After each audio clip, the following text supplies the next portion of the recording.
মামা যাবেন? কি হলো মামা, যাবেন? না, যাও না। ভয়েসটা চেনা না আপনার? মামা দেখি মুখে গামছা পেঁচিয়ে রাখছেন কেন? সরেন তো। একটু সমস্যা আছে তো। সরেন বলতেছি। আরে সরেন না। বাবা, তুমি তুমি রিকশা চালাচ্ছ? তুমি যে চাকরি করতে, এই তোমার চাকরি রিকশা চালানো? মা মা আমার কথাটা শোনো। মিথ্যাবাদী ছোট লোক, একটা বেঈমান। তুমি আমার আর আমার মেয়ের সাথে এতদিন বেঈমানি করে আসছো। হ্যাঁ, তুমি কি বলছিলা তুমি না অফিস করতা? এই তোমার অফিস, এই রিকশা চালানোটা, তাই না?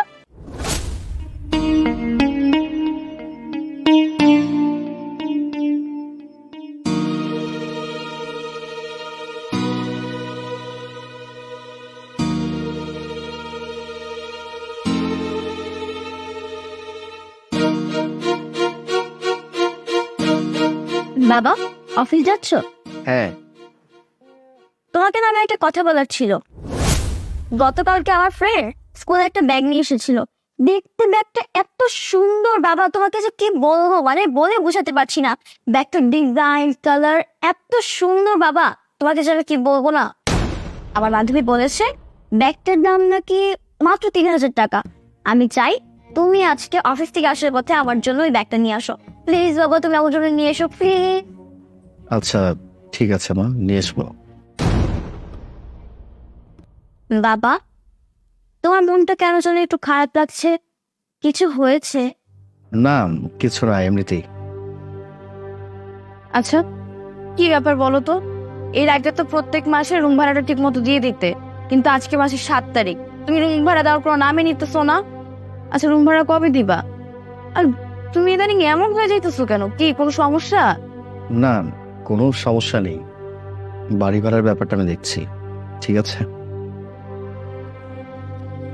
ব্যাগটা বাবা নিয়ে আসবে কিন্তু। আচ্ছা ঠিক আছে।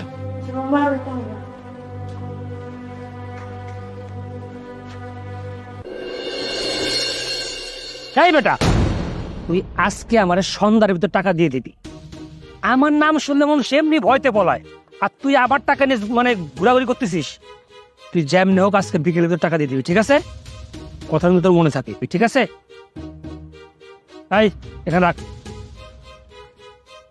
এই তোর ভাড়া কত? ভাইজান 80 টাকা। এই বেটা, 50 টাকার পর 80 টাকা, মনে স্যার থাপড়াই তোর। 80 টাকা আবার, আমি তো 80 টাকা কইছি নাকি? এই তুই কিন্তু বেশি কথা বলতেছিস। এই 50 টাকা রাখ, যত সব। মানুষজন এত খারাপ, ক্ষমতার বড়াই দেখায়।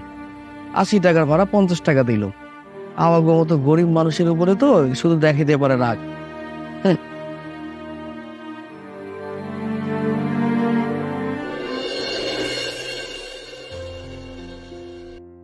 আম্মু, এই মুহূর্তে একটা গাড়ি নাও না, আমার পা একদম ব্যথা হয়ে গেছে। মা, এখানে তো কোথাও কোনো গাড়ি দেখতেছি না। সামনে গিয়ে দেখে যদি কোনো কিছু পাই সেটাতেই চলে যাব। চল।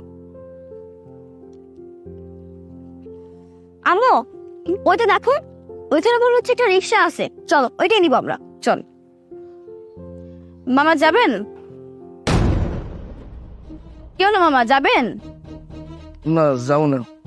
ভয়েসটা চেনা না আপনার? মামা দেখি মুখে গামছা পেঁচিয়ে রাখছেন কেন? সরেন তো। একটু সমস্যা আছে তো। সরেন বলতেছি। আরে সরেন না। বাবা, তুমি তুমি রিকশা চালাচ্ছ? তুমি যে চাকরি করতে, এই তোমার চাকরি রিকশা চালানো? মা মা আমার কথাটা শোনো। মিথ্যাবাদী ছোট লোক, একটা বেঈমান। তুমি আমার আর আমার মেয়ের সাথে এতদিন বেঈমানি করে আসছো। হ্যাঁ, তুমি কি বলছিলা তুমি না অফিস করতা? এই তোমার অফিস, এই রিকশা চালানোটা, তাই না? তোমাকে আমি ভালোবেসে আমার বাবাকে ছেড়ে সেই সংসার ছেড়ে তোমার সাথে আমি সংসার বেঁধেছিলাম, এই কারণে, এই চেহারা দেখার জন্য। না না না আনিশা, প্লিজ তুমি আমার কথাটা একবার শোনো। চুপ থাকো। কি কথা শুনবো আমি? হ্যাঁ, আমি তোমার জন্য আমার বাবাকে ছেড়ে আসছি। সেই সার্কেলটার সাথে তোমার সাথে যায় বলো তো, তোমার কি পরিচয় দেবো আমি? সেখানে যদি জানে যে আমার জামাই রিকশা চালক, আমার কোনো মান সম্মান থাকবে? আমারটা কথা বাদই দাও, এই যে আমার মেয়ে যে সার্কেল, সে যে একটা স্কুলে পড়ে, একটা নামি দামি স্কুলে পড়ে, সেখানকার যদি তার বান্ধবীরা, সে প্যারেন্টসরা যদি দেখে যে তার বাবা রিকশা চালায়, ওর মান সম্মান থাকবে? তুমি নিজে বলো তো।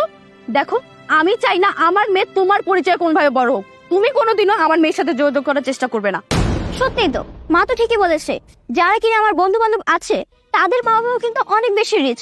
আমিও ভাবতাম যে আমিও তাদের ভিতরে একজন, কিন্তু এখন দেখি না, আমার বাবা তো একজন রিক্সা চালক। কোনোভাবে যদি মা কেউ যদি এই কথাটা জানতে পারে তাহলে আমার মান সম্মান থাকবে না। আমি চাই না এটা কেউ জানুক। আর আরেকটা কথা, আমি একজন রিক্সাওয়ালার মেয়ের পরিচয় নিয়ে বড় হতে চাই না, বাঁচতে চাই না। আমার স্বপ্ন অনেক বড়, যেটা কিনা তোমরা দুইজনই আমাকে দেখিয়েছো। আমি তো তোমাদের জন্য আমার স্বপ্ন নষ্ট করতে পারবো না। এ দেখ, তোর সাথে আমি আর কোনো সংসার করতে চাই না। আজকের পর থেকে তুই আমাদের সাথে আর কোনো রকম যোগাযোগ করার চেষ্টা করবি না। আনিশা, আনিশা শোনো, বেলি।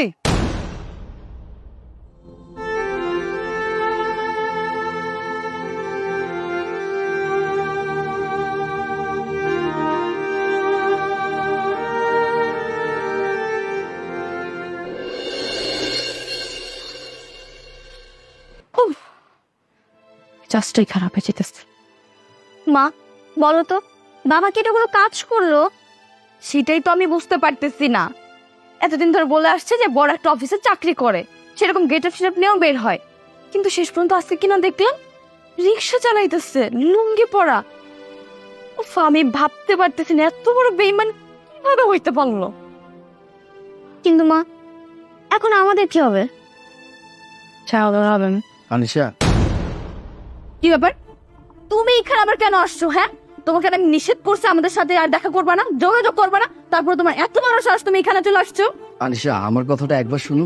আরে কি কথা শুনবো তোমার আমি? হ্যাঁ, এতদিন ধরে আমাদেরকে ধোকা দিস, আমাকে আর আমার মেয়েকে একটা অন্ধকারের মধ্যে রাখছিস। তুই তুই কি বলতি বড় অফিসে চাকরি করিস, কিন্তু তুই রিক্সা চালাকাস, যে নিজের পেশাকে লুকিয়ে রাখে, সে আর এত বড় বড় কথা কিভাবে বলতে আসবে? হ্যাঁ, তুই আমার সাথে আর কোনো রকম কথা বলবি না, তুই এখান থেকে সোজা বেরিয়ে যাবি। আনিশা, একটাবার আমার কথাটা শোনো। তুই কি এখন এখান থেকে যাবি নাকি ঘাট ধাক্কা দিয়ে বের করতে হবে? আমার কথাটা শোনো। চাইতে বলছি আমি। আরে তুমি কথা শোনো। আরে যাও। মা, বাবা কিভাবে তাড়িয়ে দেওয়াটা কি আমাদের ঠিক হলো? যা করেছি একদম ঠিক করেছি। তুমি তোমার নিজের পড়াশোনার দিকে ফোকাস করো, ছোট আছে ছোটর মতো থাকো, আর আমি যেটা করেছি তোমার ভালোর জন্যই করেছি।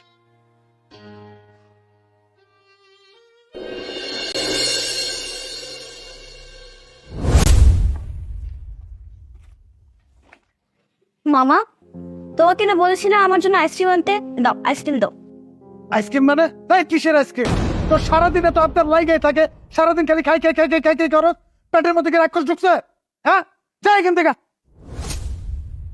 ফাজিল কোথাকার, সারাদিন ওর মুখটা চলতেই থাকে চলতেই থাকে, পেটের মধ্যে রাক্ষস ঢুকছে। ফাউল কোথাকার, দিল মেজাজটা খারাপ কইরা। হ্যাঁ রিশা, জি ভাইয়া বলো। আচ্ছা তুই কত, তোর মাইয়ার জ্বালাই কি বাড়িতে আর থাকতে পারবো না? তোর মাইয়ার পেটের মধ্যে কি ঢুকছে? রাক্ষস ঢুকছে? সারাদিন খাই খাই খাই খাই খাই খাই করতেই থাকে, একটু সময় আমার শান্তিতে না। সারাদিন আমি বাইরে কাজ করি, এখন বাইরের থেকে আয়া ঘরের মধ্যে যে একটু শান্তিতে থাকবো, তোর মাইয়ার জ্বালাই এসব পারতাছি না। আচ্ছা বুঝলাম, আমি ওর মামা আমারে জ্বালাইতেছে, আমি সহ্য করতেছি, কয়েকদিন পরে তো আমি বিয়া করবো। আমার বউ আইসা পরের মেয়েকে এইসব জ্বালাতন সহ্য করবো? হ্যাঁ, আমি তোরে ভালো করে কইতেছি, তোর মাইয়ারে নিয়ে আমার বাসার থেকে বাইরে হ। ভাইয়া, ও তো ছোট মানুষ, ও তো কিছু বোঝে না। আর আমি এখন এই সময় আমার মেয়েকে নিয়ে কই যাবো বলো? আমার তো অন্য কোথাও যাওয়ার জায়গা নাই, আর আমার তো এখন সাগরের সাথেও কোনো রকম কোনো কন্ট্যাক্ট নাই। আমি কি করবো বলো? ও বাচ্চা মানুষ, বেলে কিছু বুঝে না তাই না? খালি হয়েছে কোন আইসক্রিম খাওয়ার লাগবো, চকলেট খাওয়ার লাগবো, আর মামারে কেমনে জ্বালান লাগবো, এই বাড়ির থেকে বাইর করার লাগবো, অশান্তি করার লাগবো, এগুলো আবার তোমার মাইয়ার ঠিকই বোঝে। আর কি, আর কোন সাগরও নাই না? সাগর নাই কার লেগা? সাগর নাই তো তোর দোষে, তুই তো পোলাডারে ছাইরা এই যে বাড়িতে পড়ে রয়েছস, আমারটা খাইতেছস, আর আমার ঘাড়ের উপরে বয়া আমারে সারাদিন বাড়ির মধ্যে জ্বালাইতেছস।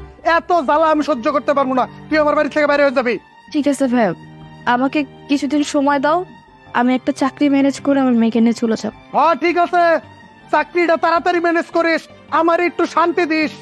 যা, তাড়াতাড়ি চাকরির ব্যবস্থা করবি।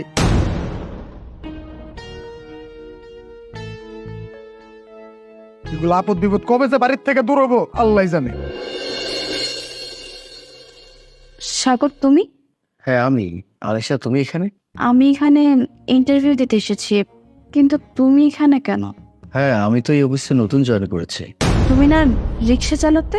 হ্যাঁ, আমি রিক্সা চালিয়েছি খুব বেশি দিন না, অল্প সময়ের জন্য, বলা যেতে পারে কয়েকদিন।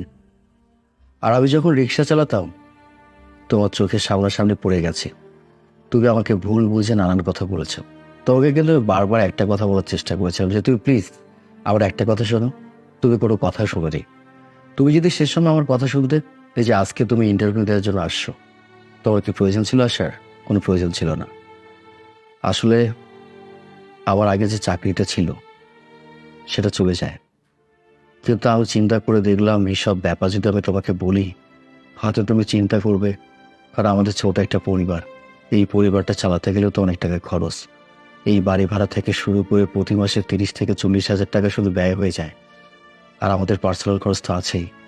তো আমি ভাবলাম এতগুলো টাকা আমি কোথায় পাবো, কী করব। তোমাকে যদি বলি তুমি হয়তো বা হতাশ হয়ে যাবে। তোমার ভাইয়ের কাছে যদি তুমি বলো যে ভাই আমার এই সমস্যা, তোমার ভাই হয়তো বা হেল্প করবে না। তাই আমি কোনো উপায় না পেয়ে রিক্সা চালালাম। যা টাকা আমার রান হতো ওই টাকা দিয়ে কোনো মতো চলতাম। তারপরও তোমাকে কিন্তু আমি বুঝতে দেইনি, কারণ আমি কখনো চাইনি যে আমার পরিবারটা আমার জন্য কষ্ট পাক।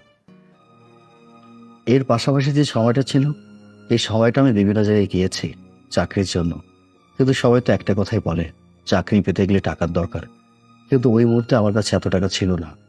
তুমি কোনো কিছু না জেনে না বুঝে আমার সাথে যে আচরণটা করলে না, বিশ্বাস করো আমি কখনো তোমার কাছে এটা আশা করিনি। দেখো, স্বামীরা কিন্তু বরাবরই চেষ্টা করে পরিবারটা ভালো রাখতে, পরিবারের মানুষরাও যেন ভালো থাকে। স্বামীদের কষ্ট শুধু স্বামীরাই বোঝে। আমার বন্ধু রাজের কথা বলি, এমনও সময় গেছে ওর ঠিক মতো খেতে পারেনি, তারপরও ওর পরিবারকে বুঝতে দেয়নি। দেখো, এই যে স্বামীদের ত্যাগ, এই ত্যাগগুলো কিন্তু তোমরা কখনোই বোঝো না। তোমরা মনে করো কি স্বামীরা হয়তো বা টাকার মেশিন, এদের কাছে আমি যেটা চাবো, যেটা আবদার করবো সেটাই পূরণ করবে। কিন্তু তার আগে তোমরা কি একটাবারের জন্য ভাবো আমাদের স্বামীরা কেমন আছে, তারা কি করছে, তাদের মনের অবস্থা কি, তারা টাকা কিভাবে আর্নিং করছে? কোনো কিছু জানতে চাও না। আজকে আমাদের দেশে যে পরিমাণে সংসারে অশান্তি লেগে গেছে শুধুমাত্র ভুল বোঝাবুঝির কারণে। এই যে তুমি আমাকে ভুল বুঝেছ, আমি মানছি তোমার দেখার ভুল না, ব্যাপারটা সত্য ছিল। তুমি যদি একটাবারের জন্য আমার কথাটা শুনতে, তাহলে হয়তো বা আমাদের মধ্যে এতদিন এত মিসআন্ডারস্ট্যান্ডিং এত কিছু হতো না। তুমি যখন আমাকে বাসা থেকে ঘান ধাক্কা দিয়ে বের করে দিলে না, তারপরে থেকে আমি ঠিক মতো খেতে পারিনি, ঘুমাতে পারিনি। যে মেয়েটাকে এত কষ্ট করে লালন পালন করে বড় করছি, সেই মেয়েটা যখন আমাকে বলল আমার বাবা একজন রিক্সা চালক, এই পরিচয় নিয়ে আমি বেঁচে থাকতে চাই না, তখন আমার খারাপ লেগেছিল। তুমি আমার মেয়ের সামনে আমার ঘাট ধাক্কা দিয়ে বাসা থেকে বের করে দিয়েছ। তুমি বুঝতে পারছো আমার কত কষ্ট যন্ত্রণা হয়েছে? তারপরে কিন্তু আমি প্রতিবাদ করিনি, কারণ আমি চাই আমার পরিবারটা ভালো থাক। এই যে এখানে আমি নতুন একটা চাকরি পেয়েছি, আমি ভেবেছিলাম এইসব কথা যদি আমি কোনোভাবে তোমাদেরকে জানাতে পারি হয়তো বা ভালো হবে। আজ নয় কাল, কাল নয় পরশু, ভাবতে ভাবতে আজ কিন্তু তুমি চলে আসলে। দেখো, আল্লাহর কি নীলা খেলা, তুমি আজকে আমার এখানে এসে ইন্টারভিউ দেওয়ার জন্য আসছো। সত্যি আমি অনেক বড় ভুল করেছি, কিন্তু আমি না কখনো বুঝতে পারিনি যে তুমি এতটা কষ্ট করো আমাদের সংসারের জন্য। আমি বুঝতে পারলে কখনো এরকমটা করতাম না। আর আমাদের সম্পর্কে যেটা হয়েছে বা যা ঘটে গেছে সম্পূর্ণটাই তো একটা মিসআন্ডারস্ট্যান্ডিং বলো। আমরা তো ইচ্ছে করে কিছু করিনি। তুমি প্লিজ সব কিছু ভুলে যাও। আমরা চাইলে তো আবার নতুন করে সব কিছু শুরু করতে পারি, তাই না? আচ্ছা, সেসব কথা বলবো, তার আগে আরেকটা কথা বলি। শুধু আমি নই, প্রতিটা স্বামী প্রতিটা পরিবারের জন্য কষ্ট করে, আর এই কথাটা প্রতিটা বউয়ের বোঝা উচিত। আচ্ছা, তুমি যেহেতু আমাকে বললে যে আমরা আগের মতো থাকতে পারি কিনা, সত্যি কথা বলতে তোমাদেরকে ছাড়া আমি একদম শূন্য হয়ে গেছি। হয়তো অফিসে একটা জব করছি, এসব কিছু না। আমার জীবন, আমার সব কিছু তো তোমরাই, তাই না? আমি কোনো রাগ অভিমান করছি না। আর চাকরির ব্যাপারটা অবশ্যই আমি দেখবো।